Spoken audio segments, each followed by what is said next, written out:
Good afternoon po sa ating lahat. Bago po tayo mag-start, mag-pray po muna tayo for a while. Yes, Lord. Hallelujah, Panginoon. Pinupuri, pinapasalamatan, dinadakilan namin ang iyong banal na pangalan, Panginoon. Maraming salamat na, Lord, sa kabila ng bagyo, pinahinto mo, Panginoon, para hindi po maantala ang aming serbisyo sa hapon na ito, Panginoon, sa araw na ito. Hallelujah. We thank you, Lord, for your protection sa lahat ng dumalo sa aming gawain sa hapong ito, Panginoon, at sa mga kasama namin na hindi na pinalabas ng kanilang mga amo. May you, Lord, protect them sa bahay ng kanilang mga amo, Panginoon. And as we, Lord, hear once again your word for today, your message po sa amin sa hapong ito, Lord, kami ay humihingi ng pagbukas ng aming mga puso, ng aming kaisipan, ng aming mga tenga upang maunawaan namin lahat-lahat ng iyong mensahe sa araw na ito, Panginoon. At maging ako, Panginoon, na iyong gagamitin ay itagong ako sa iyong likuran, Panginoon. May your words for today, Panginoon, ay maging spirit-filled, Panginoon, na Lord, maunawaan at maintindihan ng ating mga kapatiran na makikinig sa hapong ito, Panginoon. Hallelujah. We thank you, Lord, for your message. We thank you, Lord, for your love. At Lord, inaangkin na namin ang katagumpayan ng pagpapahayag ng iyong salita sa hapong ito. In Jesus' mighty name, Amen. Hallelujah. Hallelujah. Nakikita po natin sa ating screen ang title po ng ating mensahe sa hapong ito ay Finding Hope in the Depths. So, ano ba ang ibig sabihin ng debts na yan? Hindi po yung utang. Iba po yung utang. Yan po ay yung sa kailaliliman ng dagat or sa ilalim ng sea or sa kaloob-looban or sa madilim na parte ng kabundukan or sa ating buhay. Ito po yung sitwasyon na matindi po na pinagdadaanan po natin. So, finding hope in the depths meaning, ito po yung action na ginagawa natin o yung decision natin na ipagkatiwala sa Panginoon ang lahat ng mga nangyayari po sa buhay natin. O last Sunday po, ang ating topic ay about suffering.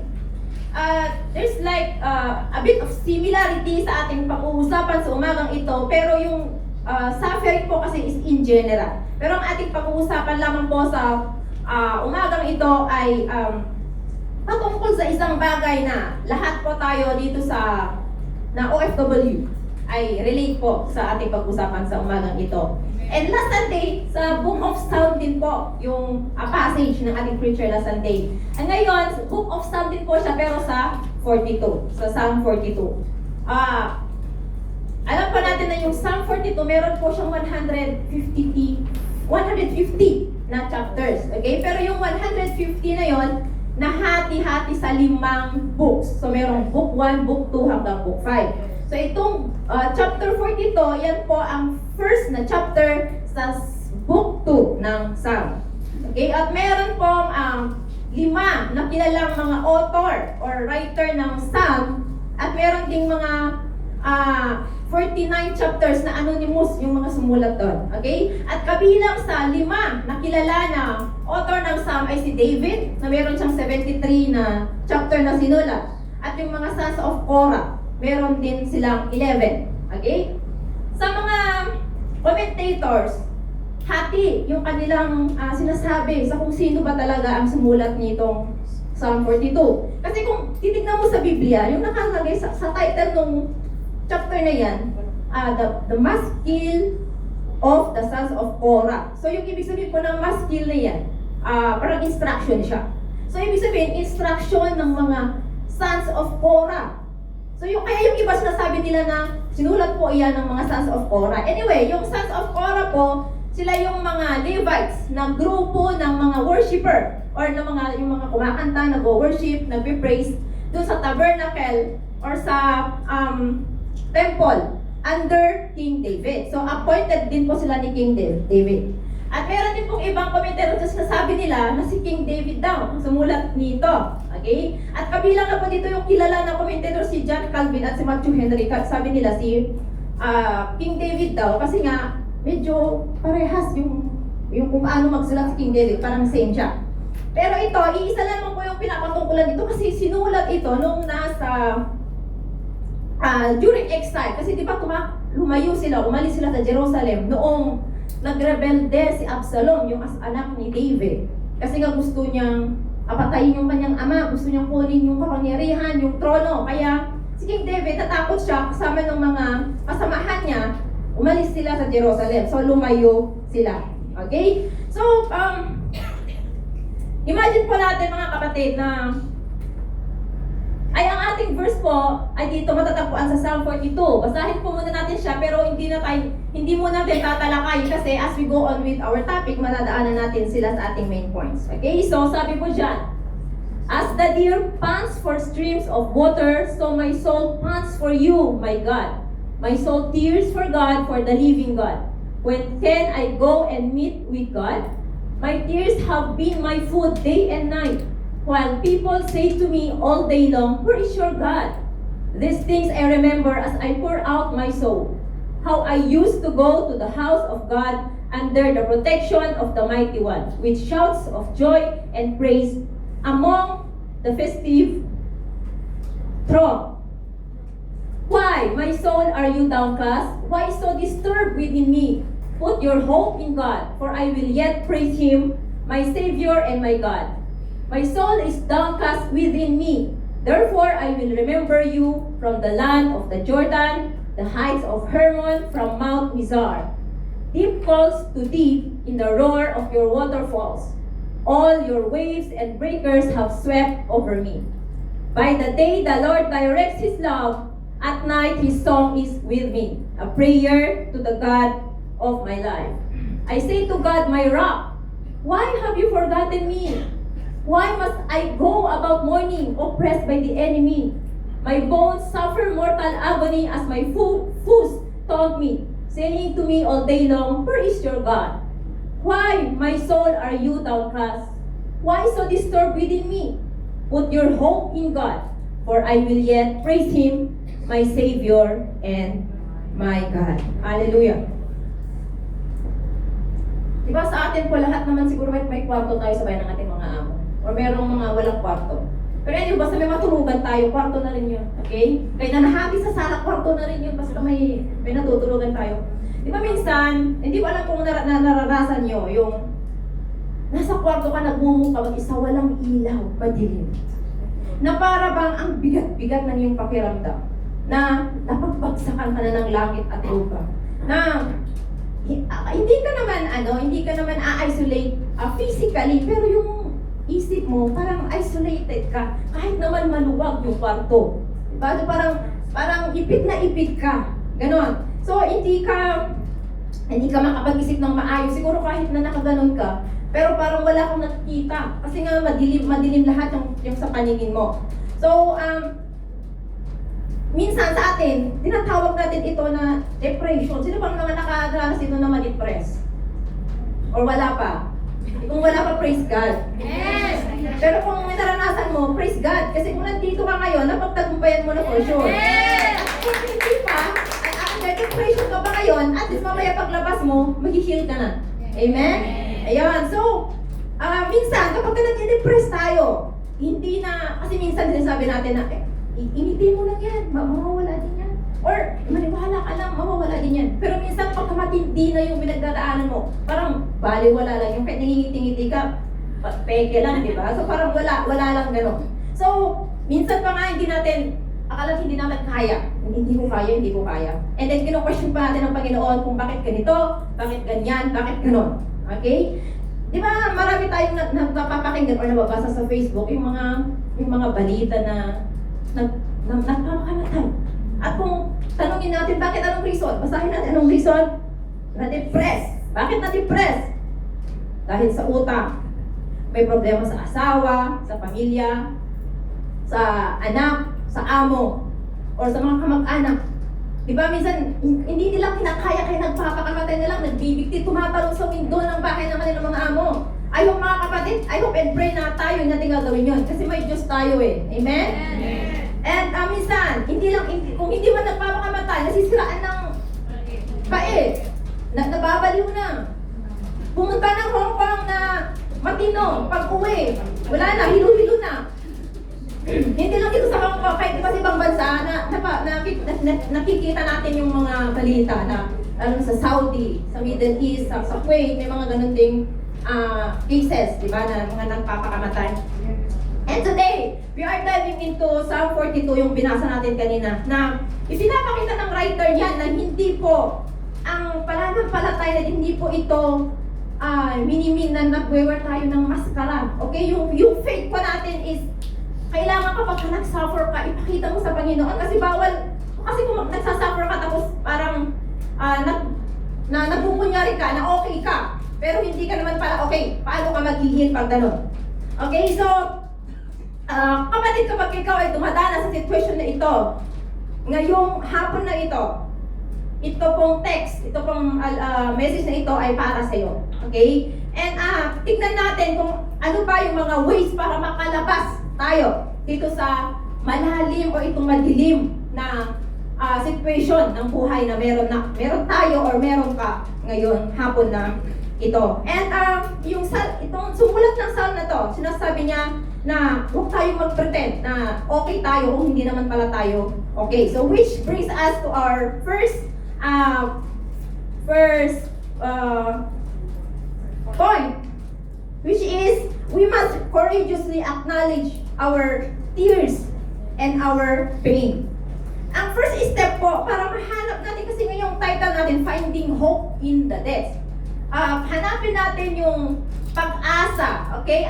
Umaasa tayo na malalampasan natin kung ano man yung mga madilim na yung mga malala na pinagdadaanan natin sa buhay. So number one, acknowledge. Okay? Kailangan i-acknowledge natin yung ngayon sabi natin kanina na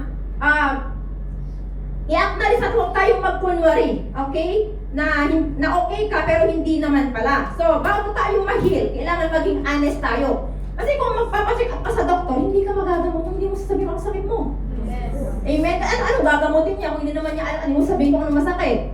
So, bago tayo ma-heal, kailangan maging honest tayo kung ano ang pinagdadaanan natin. So, sinasabi dito, yung kaninang verse po natin, as the deer pants for streams of water, sabi niya, so my soul pants for you. So, katulad ng usa na yung uhaw na uhaw.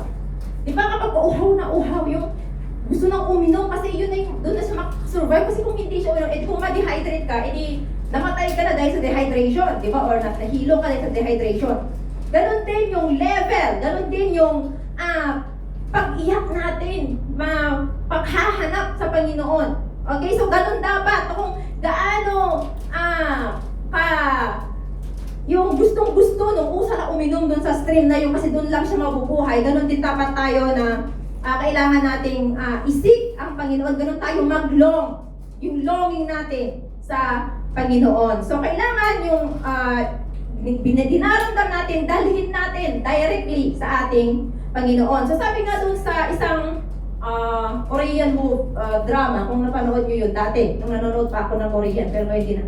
It's okay not to be okay. Okay, so hindi masama na hindi ka okay.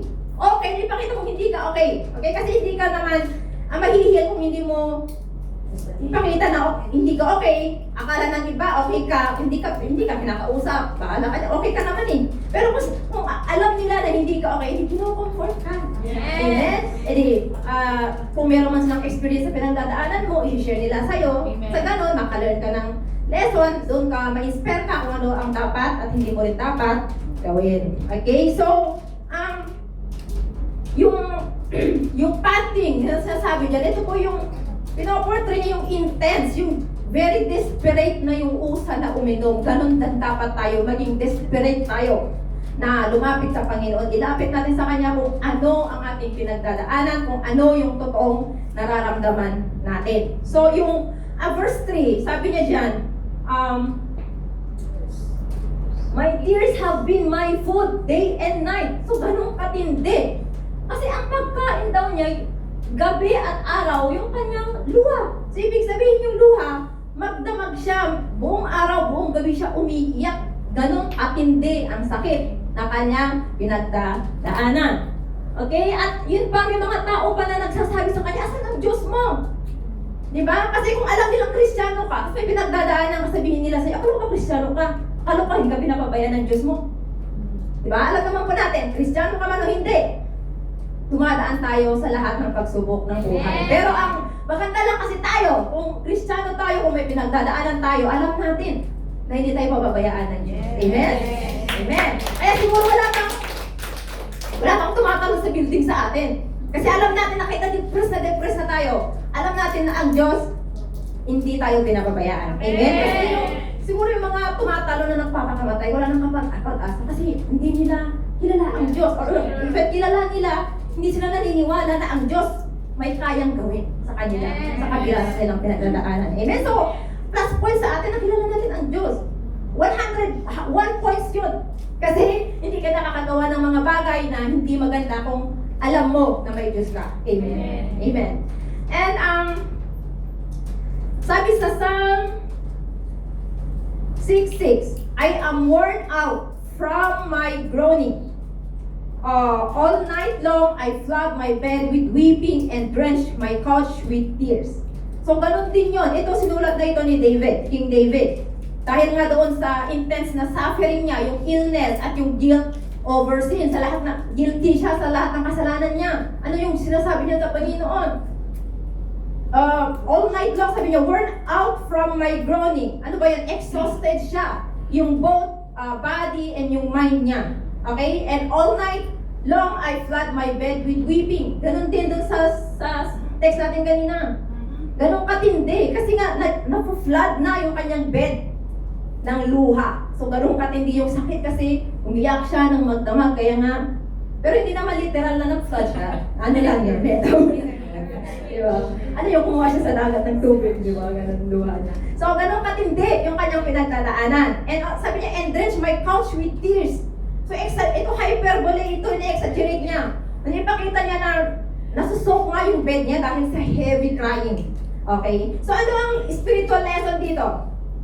Yung pagiging honest ni King David na hindi niya inilihim, hindi niya tinago yung loneliness niya, hindi niya itinago yung desperation niya. Okay, desperate man siya, hindi siya nagpretend na strong siya. And pinakita niya kung ano ba yung sakit na kanyang nararamdaman, yung depression niya sa pinagdadaanan niya, at yung luha niya ay diretso sa ating Panginoon.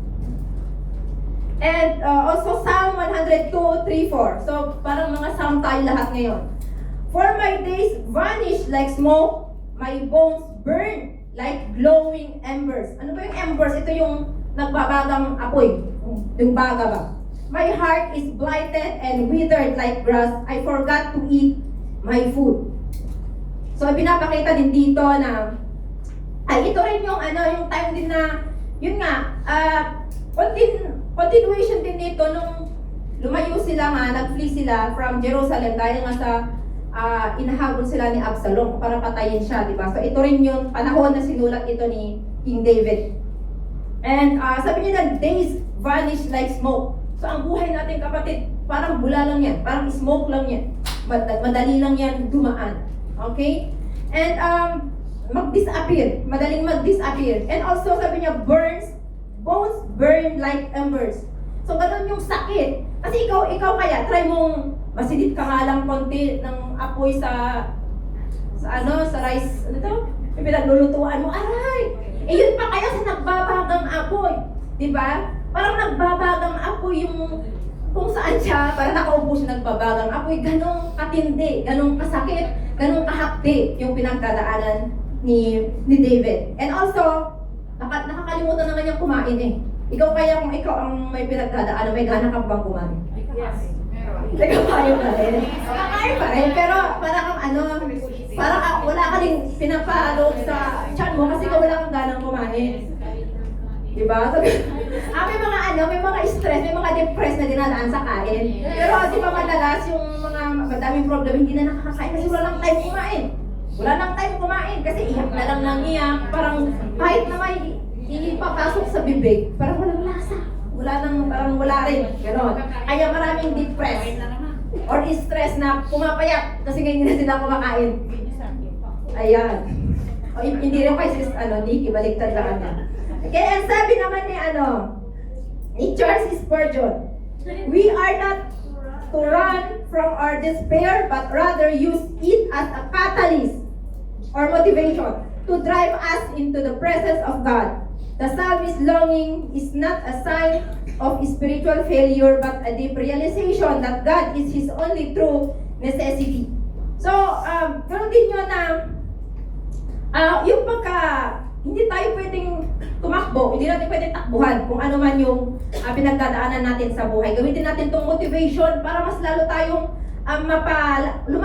ilapit ang pinagdadaanan natin sa ating Panginoon. Ang paglapit natin sa Panginoon, hindi lang po ito para lang sagutin ng Panginoon ang panalangin ko, ganun hindi. Pero ang paglapit natin sa Kanya ay kailangan. Yun na po ang iisa lamang na way. Okay? Iisa lamang po na way ang paglapit natin sa Panginoon upang matugon ang ating mga panalangin at upang mailayo tayo, makalabas tayo doon sa kadiliman, okay, na pinagdadaanan natin. Sa dilim kung saan tayo naroroon. Okay? So yung stress, yung depression or anxiety, kapag hinahayaan natin yan, hindi natin inilalabas, sasabog kaya ang dibdib mo. Di ba kapag yung galit ka pa nga lang, hindi mo nilalabas, ba sa amo mo galit na galit ka, pero syempre hindi ka pwedeng sumigaw, hindi ka pwedeng magalit din sa kanya. Kinikim-kim mo lang, pero parang sasabog na yung dibdib mo. So ganun din sa kapag nadidepress ka, kung hindi mo yan ilabas, siyempre maghanap pa ng tao na mapagkakatiwalaan mo, mapagsabihin mo na, ay alam mo ganito. Diba? Nakakatulong pa yung tao sa iyo. Lalo na kapag ka Kristiyano, ang kausap mo, matutulungan ka at maipapanalangin ka pa. And yun nga na huwag tayong magkunyari. Ang Panginoon, hindi naman niya sinasabi, itago mo sa akin ang nararamdaman mo. Itago mo man yan o hindi, nakikita yan ng Panginoon. Ang gusto niya, ilapit mo sa Kanya. Pero alam na niya kung ano ang pinagdadaanan natin. Amen. Huwag tayong magkunyari na wala tayong pinagdadaanan. And ikaw kapatid, na may pinagdadaanan ka ba sa hapon na ito? Kahit hindi ka depressed, as ibang bagay. Wala ka bang pera? Mag-ipon ka. May problema ka ba sa pamilya? O, ilapit natin yan sa Panginoon. So, huwag tayong magkunyari na, okay kami ng asawa ko, okay kami ng mga anak ko. Pero pag uwi mo mamaya, iiyak ka na kasi hindi ka na kinakausap. Hindi ka pa ina-unblock. So, paano kayo mag-uusap? O, diba? So, i-admit natin kung ano yung pinagdadaanan natin. Iiyak natin sa Panginoon. Sabihin natin kung anong masakit. Lord, masakit ang ulo ko, tenga ko, tuhod ko, bewang ko. Bulsa ko. O, bulsa. So, ilapit natin yan sa Panginoon. Amen. Kasi once in-acknowledge natin, and once in-acknowledge natin kung alin ang masakit, in-acknowledge natin kung ano ba ang pinagdadaanan natin. Kapag nagawa natin yun, anong susunod na gagawin natin? Kailangan confrontahin natin ang ating sarili. Huwag tayong basta lang uupo dyan, na wala na tayong gagawin. Okay? Na hindi na tayo lalaban, wala tayong ginagawa para lumabas tayo sa ating pinagdadaanan na yun. So we have to challenge our despair. And that is our number 2 point. Ano ba yung despair? Ito nga yung mga matinding pinagdadaanan natin. Kasi kapag i-challenge natin yung mga pinagdadaanan natin, ang ibig po sabihin nito ay nilalabanan natin. Okay, nilalabanan natin. And umaasa tayo na malulusutan natin yon. Okay, it means na pinipili nating maging hindi mag-give up. At pinipili natin hindi mag-give up at pipiliin natin na mag-move forward upang mahanap natin yung pag-asa na hinahanap natin, makita natin yung purpose kung bakit nangyayari sa atin yon, at makita natin yung positive change ng mga bagay na pinagdadaanan natin. So, ang ating verse po sabi dyan, itagalog natin para maintindihan natin ng maayos. Sumasama ang loob ko kapag naaalala ko na dati ay pinangungunahan ko ang maraming tao na pumupunta sa templo. Sabi niya. Kasi ngayon, di ba nung sinulat nila to, nandun nga sila sa wilderness. So wala doon templo. Kaya naaalala niya, nung nasa Jerusalem sila, siya yung nangunguna dun sa mga tao na pupunta sa templo para mag-worship, mag-praise sa ating Panginoon. So, kapag daw naalala niya yon, kasi hindi na niya magawa kasi nasa wilderness sila, sumasama ang kanyang loob. Sabi niya, kami ay nagdiriwang, sumisigaw sa kagalakan at nagpapasalamat sa iyo. Yun ngayon nagwo-worship sila. Nanghihina ang loob ko. Dapat ganun tayo kapag may pinagdadaanan tayo. Kasi kung minsan, di ba, may sumakit lang yung ulo mo, bewang mo, hindi ka na nag-church. Sana sabi mo din sila, Lord, masama yung loob ko, Lord. Hindi ako nakapag-church. Sana nandun ako kasama nila ngayon, nagpupuri sa iyo. Nakikinig na yung mga salita. At sabi niya, at ako'y tinabunan niyo ng malalaking alon. Sabi niya, na umuugong na parang tubig sa talon. Kaya dito ko muna kayo inaalala sa paligid ng ilog ng Jordan at Hermon sa bundok ng Mizar. So, nasa malayo man sila, malayo man sila doon sa templo, inaalala pa rin niya yung ginagawa niya sa Panginoon, inaalala niya yung mga good old days. Okay, kahit na nasa malayo siya. And doon sa verse 7, sabi niya dyan, deep calls to deep in the roar of your waterfalls. Sabi niya. So, yung matinding hampas ng yung matinding alon, hinahampas sa kanya. So, ikaw bang hampasin ng alon? Kahit konti nga lang na alon niya masakit. Diba? Yung matinding hampas ng alon, masakit yon. So, ganun katindi yung pinagdadaanan nila na nasa wilderness sila na hindi na sila makapagpuri sa Panginoon, na lumalayo sila dahil nga hinahanting sila ni Absalom. And notice natin kung ano ang ginawa niya sa kalagitnaan. Itong writer ng Psalm 42 na to. Hindi lang niya ipinakita yung kanyang emosyon, kung yung kanyang nararamdaman, ang sakit na kanyang pinagdadaanan. Kundi ano pa ang kanyang ginawa? Challenge niya yung kanyang sarili. Okay?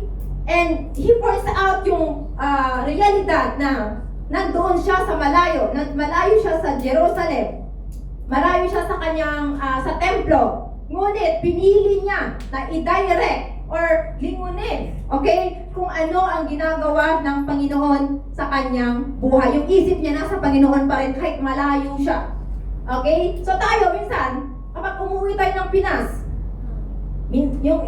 dito lang tayo nagsisimba minsan eh. Kung uwi ka ng Pinas, wala na. kahit sana wala ka dito sa Hong Kong, every Sunday nagsisimba, kahit pag uwi mo ng Pinas, kung walang malapit, maghanap ka ng church na pumunta mo sa Pinas. Okay? So, hindi lang dapat dito sa Hong Kong kasi, diba, tinanggap na natin ang Lord. Dapat kahit saan mo tayo mapadpad. Kahit pumunta ka sa ibang bansa, mag-cross country ka man dyan, or kukunin ka ng asawa mo sa ibang bansa. Okay? Umuwi ka mag-for good. Ipagpatuloy natin yung pagsiserve natin sa Panginoon. So, when depression strikes, mga kapatid, kasi minsan madalas, pinapakinggan natin yung binubulong ng ating sarili. Hindi natin, instead na pakinggan natin yung binubulong ng ating sarili, dapat kausapin natin ang ating sarili. Kasi magkaiba yung pinapakinggan mo lang yung binubulong ng iyong sarili, kesa sa kakausapin mo yung sarili mo. Sabi ni yung 20th century preacher, si D.M. Lloyd Jones, sabi niya na, most of our unhappiness in life daw ay dahil sa katotohanan na nakikinig tayo sa ating mga sarili kesa sa kakausapin natin ang ating mga sarili. Di ba kanina, nasa kwarto tayo, nakatulala, di ba? Mas madilim. Parang bigat ka na, di ba? So, minsan pa nga, di ba, iyak ka ng iyak, tapos hindi ka makatulog. Nakatulog ka nga 30 minutes lang. Pag gising mo umaga na, 30 minutes lang yung tulog mo. Oras na para bumangon magtrabaho. Naisip mo ulit yung problema mo. Diba? Sinasabi ng sarili mo na hindi mo kaya. Ngayong araw, mag-feel ka sa mga trabaho mo sa bahay ng iyong amo. Ngayong araw, hindi mo matatapos ang trabaho mo. Hindi maganda ang araw na ito para sa'yo. Kung ikaw pinakinggan mo din yun, wala kang ginawa, nagbukbuk ka na lang. Sige. Kasi may problema ako, hindi ko talaga kakaya. Manghihina ako ngayong araw na ito. Kung sabi mo ang sarili mo, pag-isip mo, mag-pray ka, pagbangon mo tang sa salamin. Kaya ko to. Amen. Matatapos mo ang trabaho ko ngayong araw na to. Amen. Depression ka lang. Stress ka lang. may Diyos ako. Amen! May siya ang gagawin sa atin para magawa natin. Kaya nga mas mahalaga na kausapin natin ang ating sarili kesa sa papakinggan lang natin kung anong binubulong kasi hindi mo alam kung saan bumubulong dyan. Si Satan pa lang bumubulong, di ba? So kung ikaw hindi mo na nilabanan, hindi, hinayaan mo na lang. Oo nga kasi may problema ako eh. So ganun talaga may problema. Nangihina ka na buong araw. Pero kaya mo naman labanan. Amen? So, meron lang akong i-share. Pero wag akong i-judge. This past couple of weeks or few days, sabi ko nga, Lord, depression yung topic ko. Tapos, ipaparanas mo ako na parang nadidepress na yun. Ako pa na unang nadidepress, hindi ko pa nga nagagawa yung outline ko. Wala tayo ko ipapasa kay Pastor. 1 week na lang, hindi ko pa nagagawa. Nung isang mga mandi lang at ako nakapagpasa ng ano ko. Tapos, meron kasing there's this person na, hindi ko alam. Kasi first time kong makakilala or makarinig ng tao na ginajudge ako sa aking pagsisimba. Na ano daw, like, wala daw silbi yung aking pagsisimba. Hindi daw nagagalak si Lord sa aking pagsisimba. Yung lalo na yung pagtayo-tayo ko dito. Sabi ko, ha? Diba? Nakaka-depress kaya yun. Sa lahat ng problema na pinagdaanan mo sa buhay, yun ang pinakamalala. Iisipin mo pa lang na may tao na nag-judge, iniinsulto yung pagsisimba-simba mo. Sino yan? Diba? So, hindi ko pa nga ginagagawa yung outline ko, yung manuscript ko. Ako na yung naunang na-depress kasi hindi ako makakonsentrate talaga. Pero, totoo yun na, alam mo yun, yung may gabi talaga na hindi ako makatulog sa kakaisip doon. Tapos, dumating pa yung time na nag-off talaga ako ng phone. Nag-off ako ng phone. Kasi ayaw ko makabasa ng kung ano-ano. At sa nakapag-isip ko, sabi ko, hindi ako pwedeng dito, hindi ako pwedeng maapektuhan. Kailangan kong gawin yung manuscript ko. Kasi ilang araw na lang magpipreach na ako eh. Amen. Pero yun yung pinakamatindi. First time ko makarinig ng gano'n, isang tao. Dahil lamang sa kanya, sigurong personal lamang na kasiyahan, personal na pagjaja. Siguro sabi ko, huwag kang pagpapatalo sa gawa ng kaaway. Amen. Kasi minsan, may mga tao na gano'n na natatalo sila ng kaaway. Tapos magsasabi sila ng mga bagay-bagay na hindi nararapat. Pero sabi ko naman, God knows my heart. Alam ng Diyos. Malinis ang konsensya ko. Malinis ang puso ko. Ang intention ko sa aking pagtatayo-tayo dito sa aking pagsisimba-simba. Amen. Ikaw ba naman, sasayangin mo ang buong araw mo nang ginawa mo sa simbahan kung ikaw lamang ay gumagawa ng kung ano-anong kalokohan? Di ba? Panindigan mo naman yung pagtayo-tayo mo, yung pagsimba-simba mo. Kasi kung nagsisimba-simba ka naman, tapos i-judge ka pa, ano bang silbi na tumatayo-tayo ka or nagsisimba-simba ka kung hindi mo rin naman ginagawa yung mga napapakinggan mo sa simbahan? Kung hindi mo ginagawa yung mga sinasabi mo. So, na-hurt talaga ako doon. Na-depress ako doon. Kaya sabi ko, Lord, kaya ba nangyari ito? Para meron akong frustration. Last time ulit na na-freeze ako, meron na namang ginawa si Lord yung na-scam ako ba ng pera. Di ba, in-exam ko ulit yun. Sabi ko, Lord, ano bang next topic? Pakakagay mo na naman, paparanas mo na naman. Pero, ayun, pag mga ganon, ipa sa Diyos na lang. Sabi ko nga, Lord, bless that person.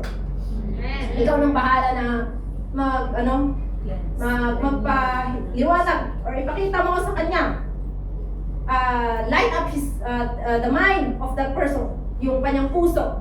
Yung kanyang pag-unawa sa mga bagay-bagay. Kasi nanalo yung kalaban sa kanya. Okay? So, kailangan natin mapag-aralan na kausapin ang sarili natin kaysa sa pakinggan naman. Okay, kasi nakita naman natin yung mga example natin. Kasi kung papakinggan lang natin yung sarili natin, parang tanggap mo na lang yung sitwasyon mo na hindi mo na lalabanan. Okay, na hindi ka na lalapit sa Diyos. Kasi alam mo may Diyos tayo. Amen? So, sana hindi mangyari yung mga nababalitaan natin na ginagawa nila ng masama ang kanilang buhay dahil lamang sa mga problema. Kasi alam natin na may Diyos tayo na hindi tayo iniiwan. Okay? So, mahalaga na i-acknowledge natin yung mga pinagdadaanan natin and then, kausapin natin ang ating sarili. Okay? Kausapin natin ang sarili instead na papakinggan lang natin. And sabi sa Psalm 103:1-2, praise the Lord, my soul, all my inmost being. Praise His holy name.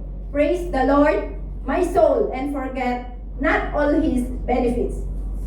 Si King David ito, kinakausap niya ang kanyang sarili. O di ba si King David, kinakausap niya rin ang kanyang sarili eh.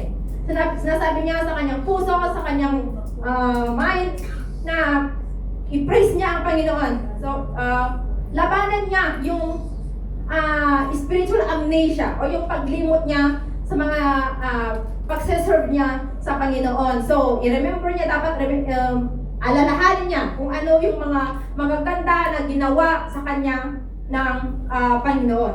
And sabi din ni Dr. Martin Lloyd-Jones, the main art in the matter of spiritual living is to know how to handle yourself. You have to take yourself in hand. You have to address yourself, preach to yourself, question yourself. So, ganun din yun. So, huwag kayo mananahimik lamang, kausapin natin ang ating sarili. So, wag tayong kapag kung ano lang yung binubulong sa atin, oo na lang tayo ng oo na hindi tayo lumaban, hindi natin labanan kung ano man yung mga masasamang ibinubulong ng ating sarili. Kasi minsan ang bumubulong sa atin yung kaaway. So, after na i-acknowledge natin yung ating mga pinagdadaanan, ang sakit, ang matinding sakit nating pinagdadaanan, i-challenge natin ang ating sarili, okay? Kinakausap natin ang ating sarili. Ano bang susunod natin gawin? Kailangan nating alalahanin na mayroon tayong Panginoon na hindi nagbabago ng karakter. Ang ating Panginoon po ay matapat sa lahat ng kanyang mga sinasabi. Kung ano man siya ngayon, noon, yun pa rin siya ngayon. Amen? So meron tayong Diyos na may karakter na hindi nagbabago. Kasi sa gitna ng ating mga pinagdadaanan sa buhay, yung para tayong winawash out na ng alon. Okay? Kailangan natin ipagkatiwala, idaong ang ating sarili sa pag-ibig ng ating Panginoon. So, itong sumulat ng Psalm 42 na to, though, di ba matindi yung kanyang pinagdadaanan, na-overwhelm siya, pero, ang ginawa niya, nag-hold pa rin siya, kumapit siya sa steadfast love ng Panginoon, yung hindi pagbabago ng Panginoon at sa grasya at sa habag ng Panginoon. Sabi dyan, sa ating text, itagalog na lang natin. Sa araw, Panginoon, ipinakita nyo ang inyong pag-ibig. Kaya sa gabi, umaawit ako ng aking dalangin sa inyo. O Diyos na nagbigay ng buhay ko. O Diyos na aking batong kanlungan, ako'y nagtatanong, bakit niyo ako kinalimutan? Bakit kinakailangan pang magdusa ako sa pang-aapi ng aking mga kaaway? Para bang tumatagos na sa aking mga buto ang pag-iinsulto ng aking mga kaaway? Yun yung sabi ko kanina, yung tao na yun na iniinsulto yung aking pagsisimba-simba. Patuloy nilang sinasabi, nasaan ang Diyos mo? Bakit nga ba ako nalulungkot at nababagabag? Dapat magtiwala ako sa inyo. Pupurihin ko kayong muli, aking Diyos na tagapagligtas. Amen. So, diba ang daming tanong ng ano na yan? Ang dami niyang sinasabi dyan na kasi sabi niya, bakit mo ako kinalimutan? Sabi niya, bakit mo ako kinalimutan? Bakit kinakailangan kong magdusa sa pang-aapi ng aking mga kaaway? Okay? Bakit ako nagdudusa na ginichispis ako ng aking kapitbahay? Bakit ako nagdudusa na pinapasaringan ako ng friend ko sa Facebook? Bakit ako nagdudusa, Panginoon, na wala naman akong ginagawa dito pero pinag-uusapan nila ako. Paglapit ko, iba yung usapan nila.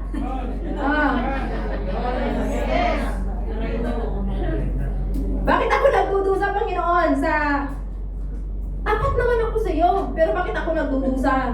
Diba? Bakit ako inuinsulto ng aking kaaway? Sabi niya. Pero ina-acknowledge niya na ang Diyos, siya ang kanyang matibay. He is his rock. Yung matibay na kanyang kanlungan. Siya ang matibay na kanyang kinakapitan. Okay? And kahit na patuloy nilang tinatanong sa kanya na nasaan ang iyong Diyos? Kasi kung may Diyos ka, bakit ka pinababayaan? Pero sabi niya, dapat ba ako, bakit ba ako nalulungkot at nababagaga? So dapat ganun din yung tanong natin sa ating sarili, kapatid. Mga kapatid, kapag may pinagdadaanan tayo na, bakit ba ako nalulungkot? Bakit ba ako nababagabag? Diba? Dapat magtiwala ako sa inyo. Dapat magtiwala tayo sa Diyos. Okay, so pupurihin pa rin natin siya dahil sa ang ating Diyos na tagapagligtas. So kahit na sabihin natin na parang iniwan na tayo ng Panginoon, okay, meron yung topic nung last Sunday na kapag isipin mo when God seems nowhere, di ba? Na yung akala natin, malayo ang Panginoon sa atin, lumalayo siya, hindi tayo pinapakinggan, pero nandyan lang siya. Amen? So, magtiwala tayo sa ating Panginoon. So, yung sumulat nito, ina-acknowledge na ang Panginoon ay nag-ooperate, gumagana, nag-work sa iyong buhay, 24/7. Kasi di ba sabi niya dyan na, by the day, Lord directs His love, at night His songs with me. So, ibig buong ng Panginoon, hindi lang siya sa umaga nag-work sa buhay mo. Hindi lang alas 9 ng gabi siya nag-work sa buhay mo. Buong 24/7 yan. 7 days a week. Yes. 12 months a year. So, ang Panginoon nag-work sa buhay natin 24/7. And also, yung Bible naman, hindi naman niya tayo ini-stop na magreklamo. Wala naman sinabi sa Bible na bawal kang magreklamo. Kung may pinagdadaanan ka sa buhay, bawal kang magreklamo sa Diyos. Wala naman eh. So, binibigyan ng permit na magreklamo. Kasi nga ang Panginoon, kapag may pinagdadaanan tayo, dapat ilapit natin sa Kanya. So, meron na tayong permit para ilapit sa Kanya, idulog sa Kanya kung ano man yung ating mga pinagdadaanan.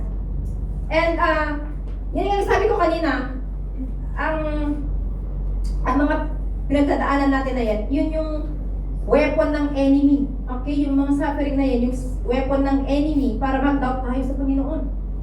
Kasi diba, aminin natin na pag may pinagdadaanan tayo, linggo-linggo naman ako nagsisimba. Gumigising ako ng maaga kahit na-antok pa ako para pumunta sa simba, mag-attend ng prayer and praise Diba?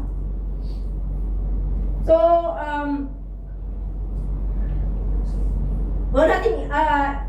hindi naman bawal magreklamo. Pero ilapit natin sa Panginoon kung ano man yung mga pinagdadaanan natin. So kahit na may mga nagsasabi na Kristiyano ka pero bakit ganun? Kristiyano ka pero nahihirapan ka, Kristiyano ka, wala kang pera. Sabihin mo na, alam mo ba kung anong laman ng bangko mo, magkanong laman? O di yung sabihin mo. Hindi naman nila alam naman ng bangko mo Wala akong pera, si diretso sa bangko yung pera kung ayaw lang natin nila. Diba? Ganon. So, instead na hayaan natin na yung mga pagsubok sa buhay natin, dinedikta kung ano ang gagawin natin. Yung writer nito, di ba, kinonfirm niya nga yung kanyang sarili, and siya mismo nagsabi sa kanyang sarili na kailangan magtiwala ako sa Panginoon because sa mga dilim na aking pinagdadaanan, hindi yun yung magsasabi kung ano ang mangyayari sa buhay ko, kundi ang Panginoon. Hindi ang magdidikta sa iyo yung nararamdaman mo ay yung pinagdadaanan mo, kundi ang maggagawa ng paraan para makalabas ka doon sa pinagdadaanan mo na yon ay ang ating Panginoon. Amen. Sabi sa Lamentations 3 verses 21 to 23. Sabi niya, yet this I call to mind, and therefore I have hope. Because of the Lord's great love, we are not consumed, for His comparisons never fail. They are new every morning, great is your faithfulness. So, yung Biblia po, nire-remind po sa atin na yung pag-ibig ng Panginoon na hindi nagsistop yan. Okay? At yung kanyang mercy ay fresh every day. Yes. At He is completely faithful. Kung ano ang sinabi ng Panginoon noon, tutuparin niya yan. Hindi man ngayon, bukas, makalawa, tutuparin niya yan. Kung kailan, alam na niya, nakarapat-dapat ka doon sa promise niya na yun sa'yo. Okay? So yung sabi niya dyan, yet this I call to mind and therefore I have hope. Ang hope po kapatid, ang pag-asa, hindi po yan nangyayari by accident. Okay? So, yung writer po, finorce niya yung kanyang mind na alalahanin ang Panginoon. Alalahanin kung sino ang Panginoon. Instead, natitignan niya yung impact ng bad situation na kanyang nararanasan, na kanyang pinagdadaanan.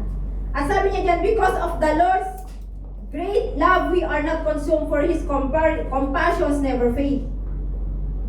So, even though yung tayo, okay, humaharap sa matinding pagsubok, ang Panginoon po ay pinaparamdam niya sa atin yung kanyang malalim, okay? Yung kanyang tender care at yung kanyang habag at awa sa atin na hindi iyan nagmamaliw. Di ba merong kanta na ang pag-ibig ng Diyos ay hindi nagmamaliw?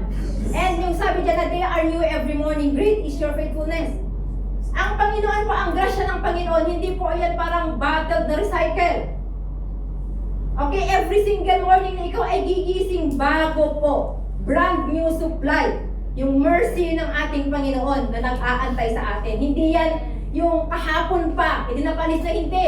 Hindi yan recycle, hindi yan nire-recycle. Kundi, kada umaga, kada paggising mo, pagbangon mo, bagong-bago. Fresh na fresh ang mercy ng ating Panginoon. Okay?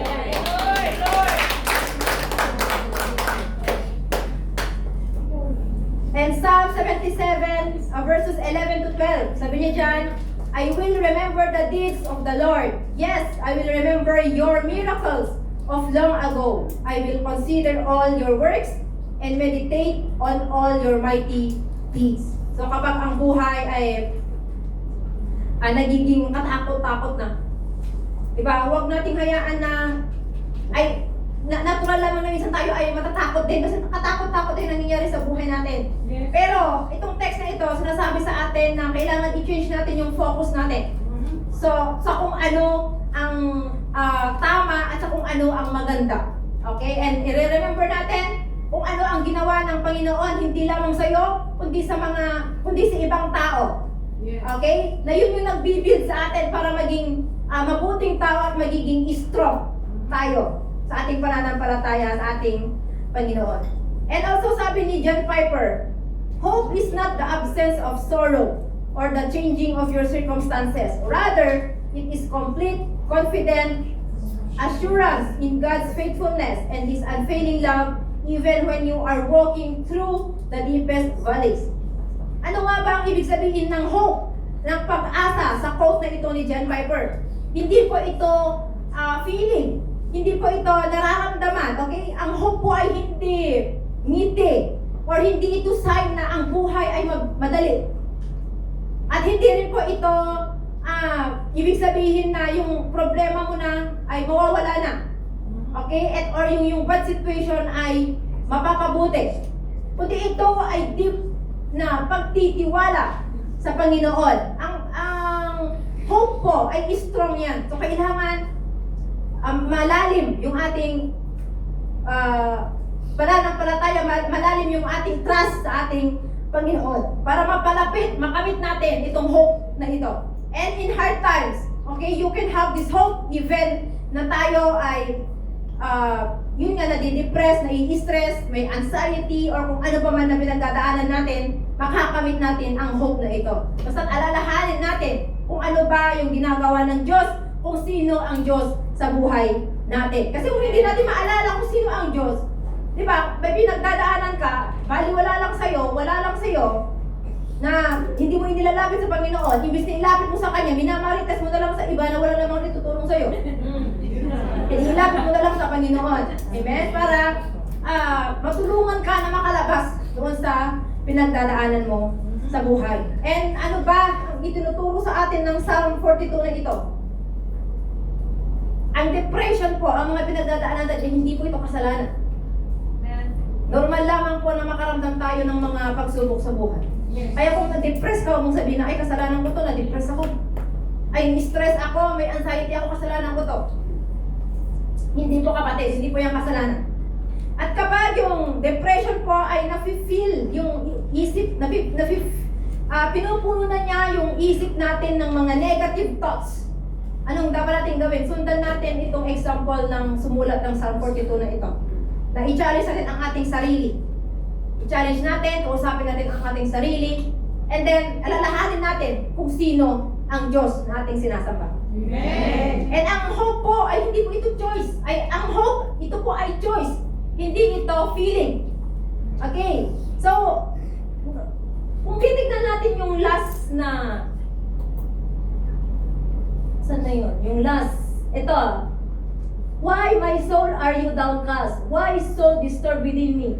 Put your hope in God, for I will yet praise Him, my Savior and my God. So, yung last verse na yan, hindi naman yan pinapakita na mayroong miracle na nangyari, may sudden change na nangyari, may sudden na kasagutan dun sa pinagdanaanan nila. Kundi, nag-end up siya doon sa choice nung sumulat dyan na I will yet praise Him. Sabi niya, my Savior and my God.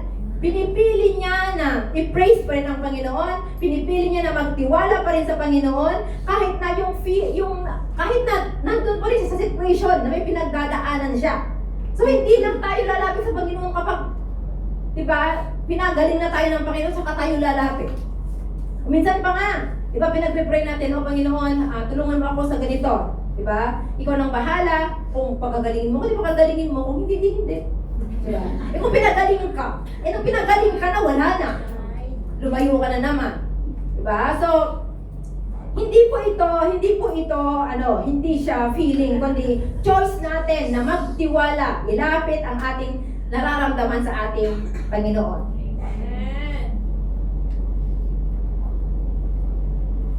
And,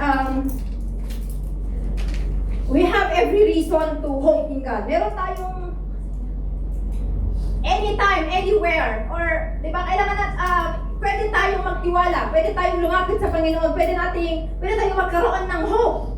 Kasi sa Diyos, may hope, may pag-asa. Amen? Sa lahat ng pinagdadaanan natin, may pag-asa at merong pag-asa sa ating Panginoon. So, we can hope in God because He will not fail us. Okay? Inalagaan na niya tayo noon, aalagaan pa rin niya tayo ngayon. Amen! And especially kapag tayo ay na-overwhelm sa mga pinagdadaanan nga natin, kailangan mas lalo tayo dapat na lumapit sa Panginoon, mas lalo dapat tayo na ipagkatiwala sa Kanya. Yun nga, pagka nai-stress, yung nadidepress ka na nga, huwag mong hayaan na sirain niya yung buhay mo. Kasi di ba may mga nasisira ng buhay pag ganyan na may mga pinagdadaanan, hindi na kinakaya, nasisira na ang buhay. O di kaya nadidepress ka dahil sa utang, hindi mo na alam kung saan ka pupuntin, sa nilapit mo sa Panginoon, nilapit mo sa bangko, nagkautang ka, nadagdagan yung utang mo, yung sahod mo, hindi mo na kayang bayaran yung mga bangko, nangutang ka, ibagbayad mo na sa isang utang mo, ano ibabayad mo na sa isang? Utang ka na naman. O di kaya kapag may problema ka sa pamilya, o sa asawa mo, nilapit mo sa Panginoon, binarites mo dun sa kasama mong marites, imbis na advisean ka, iba pa yung sinasabi sa'yo, balayan mo na yan, ang hangin naman yung laki. So, kailangan, ilapit natin sa Panginoon, mga kapatid. Okay, so, it doesn't have to be an hour-long session naman, mga kapatid, ang paglapit sa Panginoon. Pwede tayong lumapit, pwede tayong mag-praise sa Kanya, pwede tayong kausapin siya anytime, anywhere. Kahit nasa CR ka pa nga, naliligo ka, anong ginagawa mo sa CR, pwede mo siyang kausapin. Okay, so ilapit natin sa Kanya yung mga pinagdadaanan natin sa buhay para hindi tayo, imbis na masolve yung problema natin, mas lalo pa tayong madadagdagan pa yung problema natin. So instead na ilapit mo sa iba or gagawa ka ng desisyon na akala mo ay kaya mo or akala mo ay yun ay makakatulong na masolve ang problema mo, hindi pala. Ang dapat natin gawin, ilapit lang natin sa ating Panginoon. Amen. So sabi, kailangan natin lalo sa Kanya. Kasi nga sabi niya dito sa Isaiah 43:19 na never lose hope. Just when you think it's over. Kapag naiisip mo, kapatid tayo, wala na end na ng buhay ko. Kamatayan ko na to. Mamamatay na. Kasi hindi ko na kinakaya. Instead na mawawalan ka ng pag-asa, instead na isipin mo na it's over. Hindi pa kapatid, akala mo lang yun, pero hindi. Kasi meron tayong Diyos na magagawa ng way para masolve ang ating problema. Amen.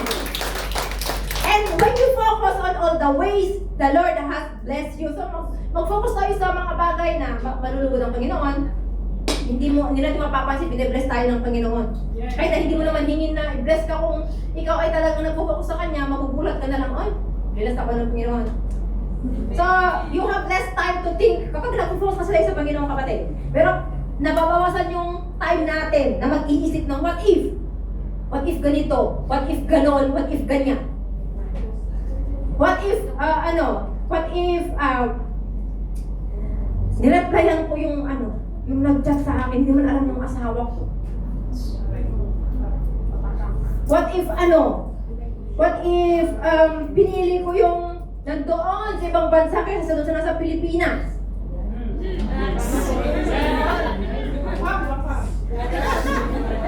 What if, dinagdagan ko yung utang ko?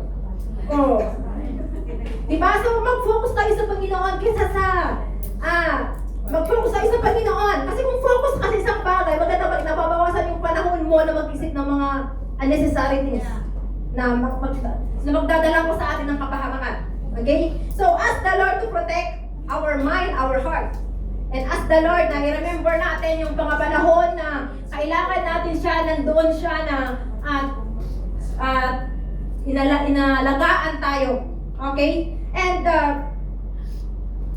alalahanin natin, sabihin natin sa Kanya, tanungin natin siya. Okay? Na ipaalala sa atin ang lahat ng mga kasagutan niya, ang lahat ng mga panalangin natin na sinagot na niya. Because He is faithful to answer our prayers. Amen.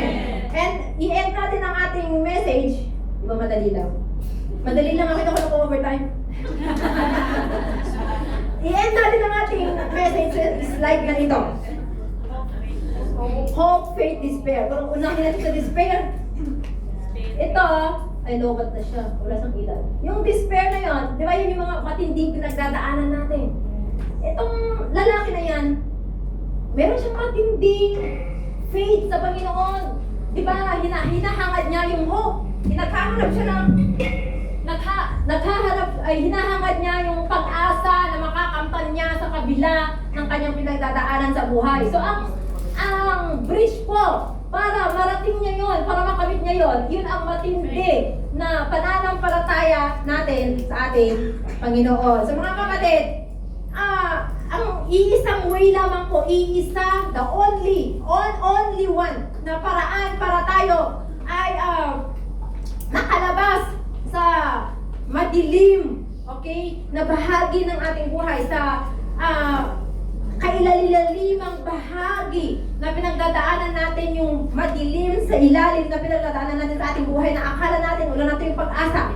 Ang iisa lamang na kasagutan niyan, kapatid, ay ang matindi o ang taus-puso, ay ang tunay na pananampalataya at yung paglapit natin sa ating Panginoon. Amen. Amen. Let us all stand.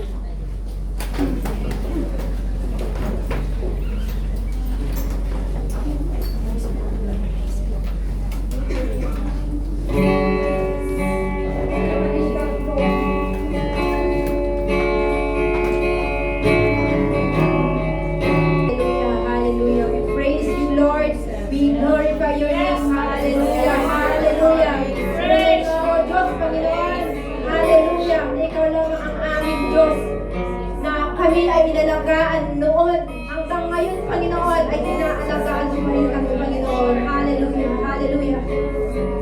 Mga kapatid, kung narinig mo ang mensahe sa hapong ito at ikaw ay may matinding pinagdadaanan sa iyong buhay, Panginoon, mga kapatid, ang ating Diyos po ay mahabagin. Ang ating Diyos ay inaantay lamang na tayo ay lalapit sa Kanya. Huwag mong sabihin na hindi alam ng Diyos ang pinagdadaanan mo, kapatid. Kasi bago pa man mangyari yan, alam na ng Diyos yan. Inaantay lamang na lumapit ka sa Kanya, ilapit mo sa Kanya kung ano man ang iyong nararamdaman, kung ano ang iyong pinagdalaan sa iyong buhay, kapatid. Hallelujah, hallelujah. Huwag tayong matakot, huwag tayong mahiya na ipakita. It's okay not to be okay, kapatid. Kasi hindi tayo magagamot kung hindi naman alam ng doktor kung anong sakit, kung ano ba yung nararamdaman mo, kung anong masakit sa'yo. At ganoon din ang ating Panginoon na hindi masasabot ang ating mga panalangin kung hindi naman natin sasabihin sa Kanya. So kung meron tayong pinagdadaanan, kapatid, sabihin natin sa ating Panginoon. Hanapin natin yung pag-asa na nag-aantay sa atin sa kabila ng mga matitinding na dadaanan natin sa buhay. Hallelujah, hallelujah. At kapatid, kung ikaw ay pinagdadaanan sa hapong ito at hindi mo pa nilalapit sa Panginoon dahil nahihiya ka, instead na ilapit mo sa iyong kaibigan instead na sa ating Panginoon. We will pray, kapatid, ipagdasal natin kung ano man yung pinagdadaanan mo sa mga oras na ito. Hallelujah. Hallelujah. Lord, salamat sa iyong mensahe at muli ay ipinakita mo, ipinaalala mo sa amin na walang imposible sa iyo, Panginoon. Maraming salamat na ipinaalala mo na sa gitna man kami ng pagsubok, sa gitna man kami ng depression, ng anxiety, ng mga stress sa buhay, pinapaalala mo na dapat alalahanin namin kung ano ba at kung sino ka sa buhay namin, Panginoon. Hallelujah. At kami ay humihingi ng kapatawaran na minsan kami ay nahihiya na lumapit sa iyo. Kami ay nagpapanggap na okay lang kami. Pero deep inside, umiiyak ang aming puso. Umiiyak ang aming damdamin dahil sa sakit na aming pinagdadaanan. Lord, we pray na binabalay ko, Panginoon, na kung may mga kapatiran na ako sa hapong ito, sa mga oras ito na may pinagdadaanan sa buhay na hindi pa na ilalapit sa iyo, Lord, you are our God na faithful sa iyong mga pangako. Ang aming Diyos na mapagmahal, Panginoon. Hallelujah. Alam ko, Panginoon, and I pray na samahan mo ang sino man sa aking sa kapatid na ito, Panginoon, sa mga kapatid na nandito na merong pinagdadaanan sa buhay, sa kanya-kanya sa kung kahit anong paraan man yan, sa kahit anong kadahilanan na sila ay dumadanas ng kadiliman sa mga oras na ito. Lord, I pray in the name of Jesus. Lord, healing upon healing sa kanilang mga karamdaman, sa kanilang mga pinagdadaanan na makalabas sila sa kadiliman na yon, na magamot or makamtan nila, Panginoon, ang hope na kanilang inaasam, Panginoon. Ang kasagutan, Panginoon, sa kanilang mga panalangin, Panginoon. Hallelujah. Hallelujah.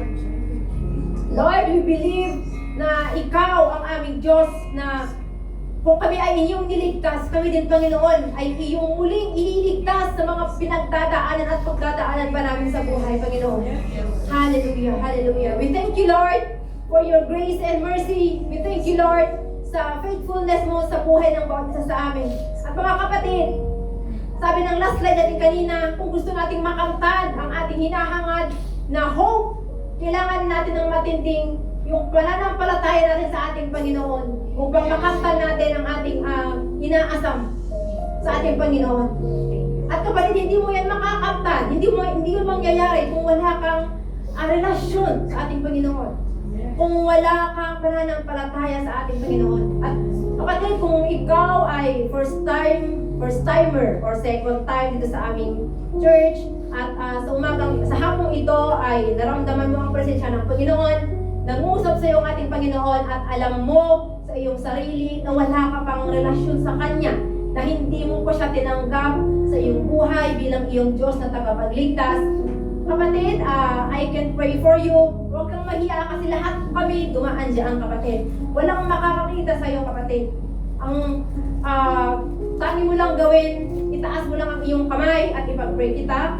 kung alam mo sa sarili mo na hindi mo pa natatanggap ang Panginoon, kung wala ka pang relasyon sa Kanya, sa hapong ito kapatid, kung nangusap siya sa iyo, just raise your hand and I will pray for you.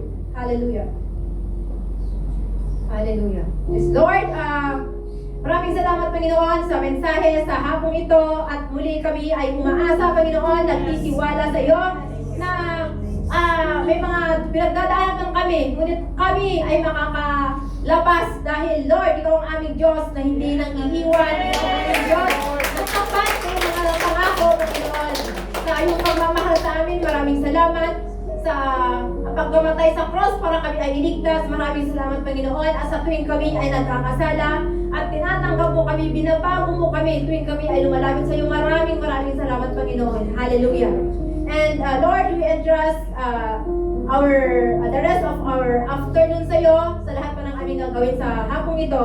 At maraming salamat sa aking mga kapatiran na umagyungan Panginoon, pero dinala mo pa rin kami dito sa sanktuaryong ito upang makinig at mapakinggan ang mensahe mo sa amin sa hapong ito, Panginoon. We thank you, Lord, for your message. We thank you, Lord, for your faithfulness. We thank you for your love and your goodness, Panginoon. Hallelujah. At marapat lamang na ibalik namin sa iyo ang mataas na papuri, pasasalamat at pagsamba. In Jesus' mighty name, Amen. Hallelujah. Hallelujah.